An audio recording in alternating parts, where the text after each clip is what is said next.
Shannon rinsed the floor mop carefully so that it wouldn't leave dirty stains. Today, Peter had lost all his money in the casino again, and he would definitely be in a bad mood. His life was completely empty. All he did was gambling in casinos and having fun with girls. It seemed as if he had set himself the goal of spending his whole life uselessly. Peter could live a happy and interesting life. He inherited a chain of pharmacies from his father, and it was a very profitable business because everyone had health problems. Shannon would be happy to have such a wonderful life. But Peter was always unhappy about something and was constantly getting into trouble. There was no one to leave her an inheritance. Her mom had died of viral pneumonia caused by a severe flu when Shannon was only 6 years old. And her stepfather didn't care about anything but a bottle of alcohol. Shannon still remembers the day when the women from social services came to their house and tried to talk to him. But her stepfather didn't even understand what they wanted from him. He listened to them, waved his hand, and left for his room. Not surprisingly, soon Shannon found herself in an orphanage. But compared to a cold and empty house with a drunken and aggressive stepfather, the orphanage wasn't that bad, and Shannon got used to it pretty quickly. The fear in her eyes was replaced by sad thoughts. By the time she reached adulthood, she was a smart, sociable, and serious girl. At first, she was very lucky. After graduating from the orphanage, the state provided her with a small house on the outskirts of the city. It was a blessing to have her own home. Even though the house was very old and needed repairs, it seemed like a marvelous palace to Shannon. It felt especially good in the evening when she could make some mint tea and sit on the porch, watching the day's noise fade, and the whole neighborhood fall into a night's sleep. Soon, Shannon got a job as a sales clerk in a small store nearby. It was close to her home and not crowded. Shannon didn't like crowds. On the one hand, she grew up in an orphanage and was used to being surrounded by people. But on the other hand, when there were so many people that it was impossible to remember their faces, she felt anxious, as if she would get lost in the crowd and wouldn't even find her way home. All in all, the little store was a great place and she could have worked there for a long time. But after 4 months of working there, the manager discovered that some goods had been stolen. Shannon cried, but she couldn't prove her innocence. Her orphanage childhood only increased the manager's distrust. Shannon guessed that another cashier, Kate, was the thief, but she couldn't prove anything. Once, out of naivety, she was in a hurry to get home because she was waiting for a plumber, and she didn't count the money in the cash register. And then, Kate went to the manager and complained that Shannon was stealing goods. The manager yelled at Shannon in a rage and threatened to call the police. But eventually, he just asked her to sign a bill of debt. But how was she supposed to pay it off? She had no college education and no experience in good positions. No one would hire her now, after that scandal. Sometimes she could find random short-term jobs, but the earnings were meager. For 6 months, the girl managed to pay only 1/10 of the debt. And then, Shannon felt unwell thinking about the first phone call when a gruff voice uttered, "So, are you going to repay your debt to Michael or do you want to get in trouble?" Michael was the owner of that store. Shannon was very frightened then, realizing that Michael had involved the local gangsters to solve the problem. The girl was afraid of them because when she was a child, the boys had told her at the orphanage that there was a group of people that even the police were afraid of. She didn't know if it was true or not, but she was afraid to leave the house. From time to time, she received threatening messages, and several times she even found a note at her door with the words, "Pay back the debt." No one knows how long it would have lasted, but the situation took an unexpected turn. On one of the darkest nights, a terrible thunderstorm broke out, and, as if trying to deprive Shannon of the last thing she had, the lightning struck the roof of her old house. A short circuit has occurred. The old wooden walls quickly burst into flames. It took the firefighters a long time to extinguish the house, and then they left behind only charred parts of the house and a girl crying nearby. So now she not only had to find a job, but also a place to live. This whole story had only one advantage. Shannon's new phone number finally got Michael and the debt collectors out of her life. At least now there would be some time to save some money to pay off the debt. In fear, she decided to look for a place to live on the other side of the city.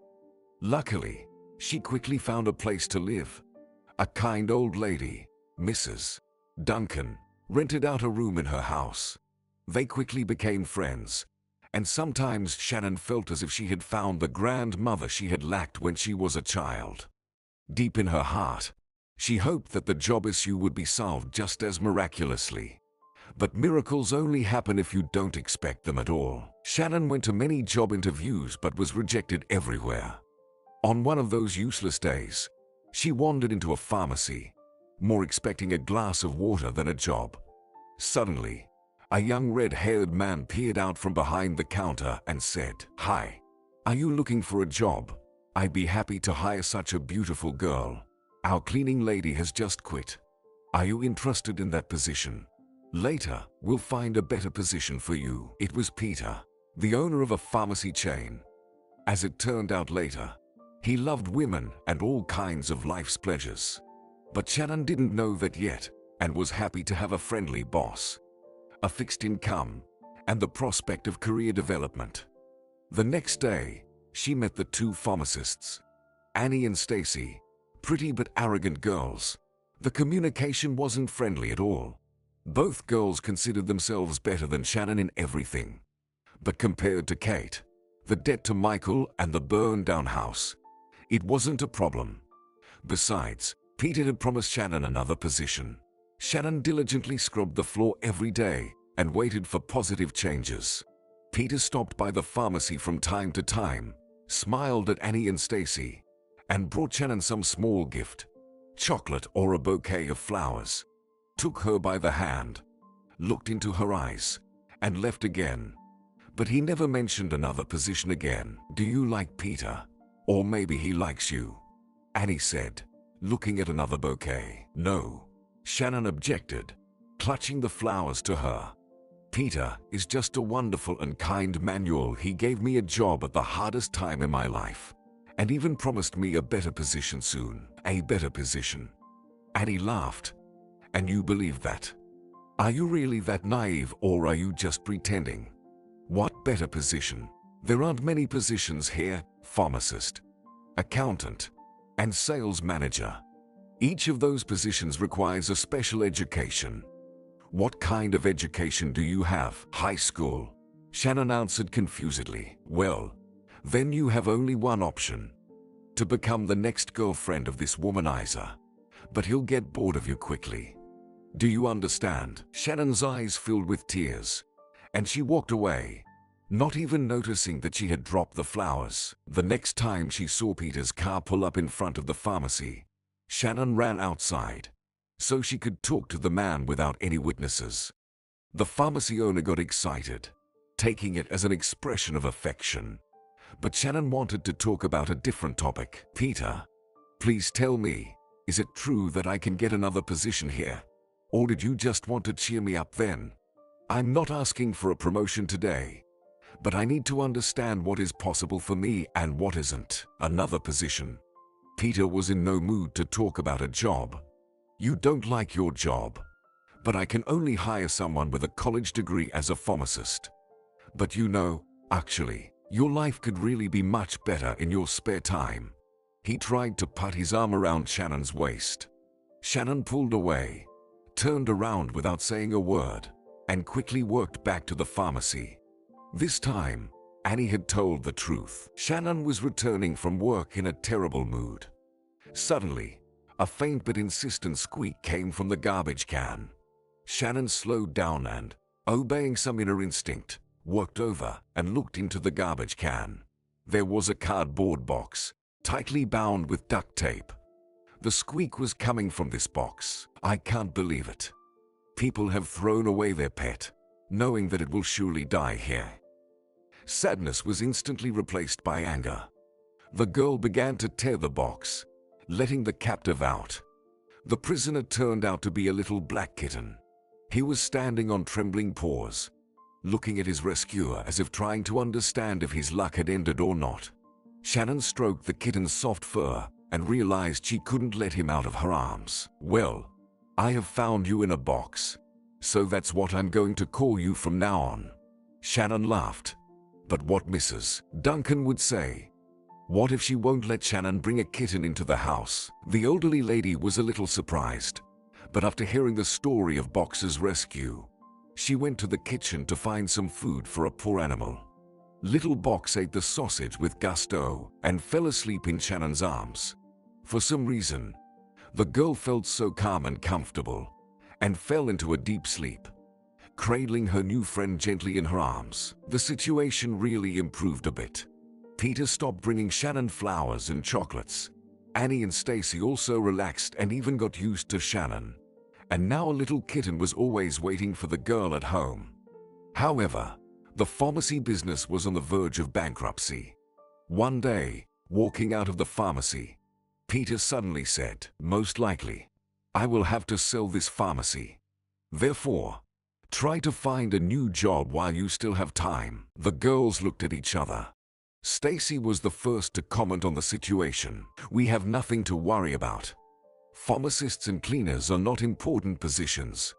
I don't think the new owner will fire us to hire someone else. Besides, we should wait and watch the situation. Maybe the new owner will be better than Peter." Annie and Shannon silently agreed with her, and the days went on as usual until, on one of those ordinary days, a skinny elderly man in a shabby jacket entered the pharmacy.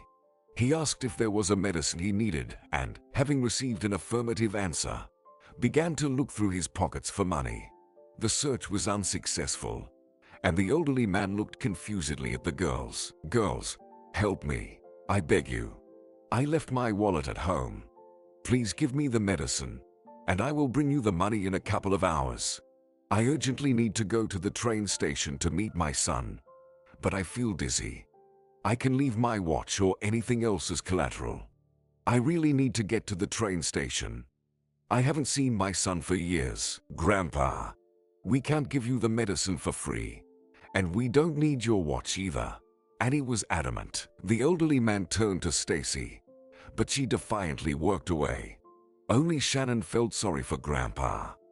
She asked Annie to give the grandpa the medicine, and if he didn't bring the money this evening as promised, Shannon would pay for it. A few minutes later, Peter worked into the pharmacy. "What the hell is going on in my pharmacy?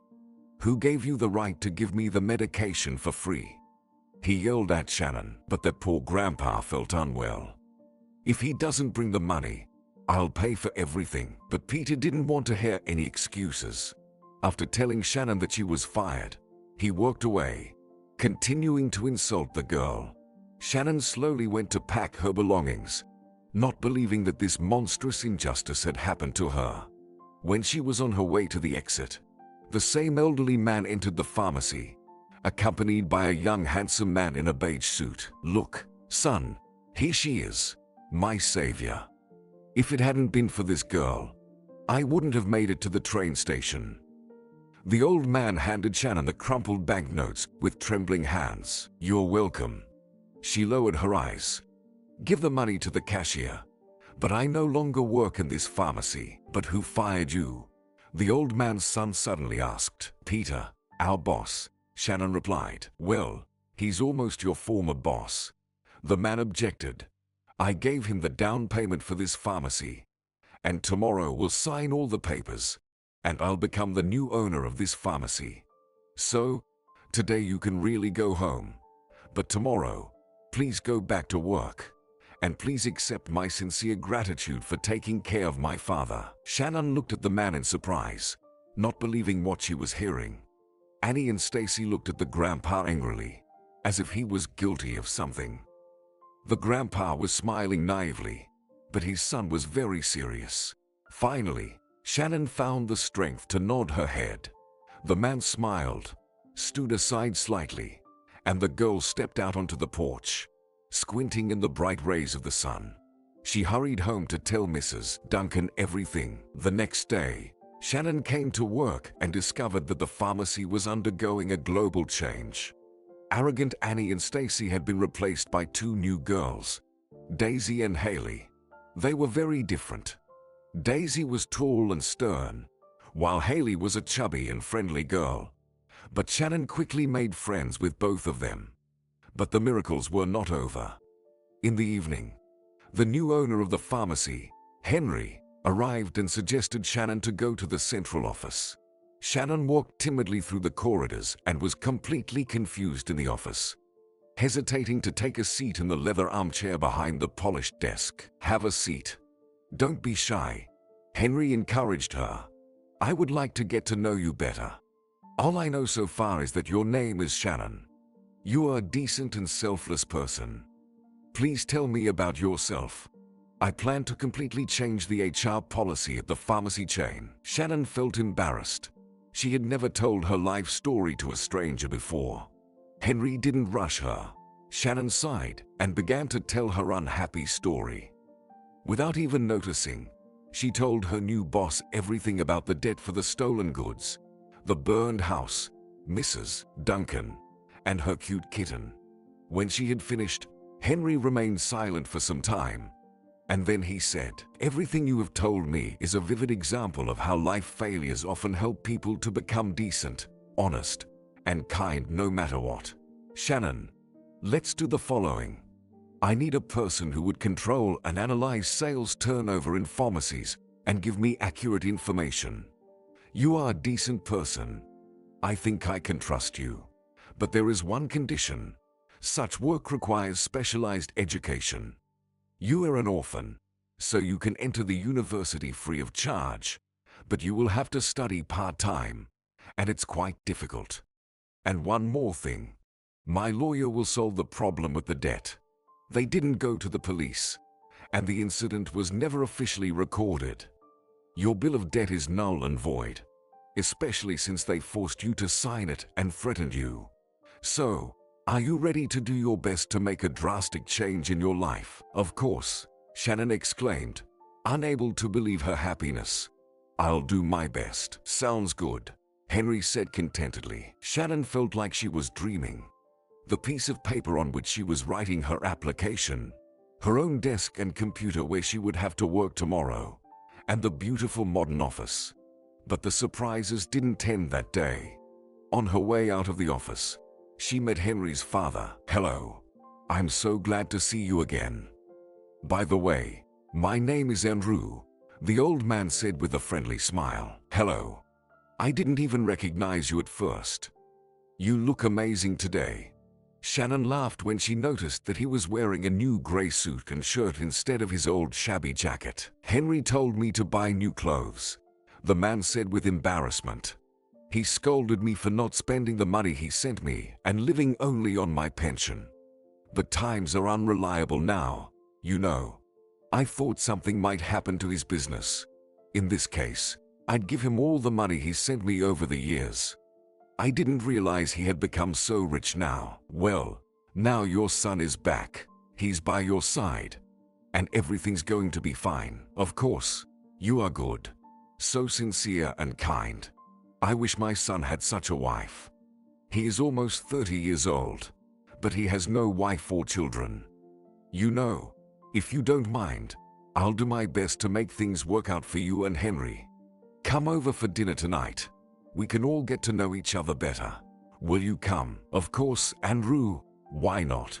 Shannon laughed in response, thinking about how generous the world could be.